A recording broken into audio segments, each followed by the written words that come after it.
خب بچه برای کاشت رنگ سفید یه ویدیو براتون آماده کردم که با جزئیات بهتون میگم چیکار کنید که رنگ سفیدتون بهتر کاشت بشه. ببینید خب ما مشکی کار رو قبلش اجرا میکنیم. اول رنگ مشکی باید اجرا بشه و مشکلی که بچه ها دارن اینه که میگن رنگ کاشت نمیشه. سوزنی که من استفاده کردم سوزن مسپروه آرل 3 گرید 10 و با این سوزن مشکیاشو کار کردم و الانم تمیزش کردم و دارم با رنگ سفید جایی که لازمه رو سفید میزنم. خب از سیبیلاش شروع میکنم.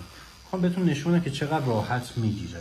ببینید زاویه دست همون زاویه که شما لاین کار میکنید نزدیک به 90 درجه، خود 90 درجه نه، یک مقداری زاویه دارتر که کاشت رنگمون راحت تر انجام بشه، مخصوصا جاهایی که چربی پوست زیاد داره، نه مثل پا.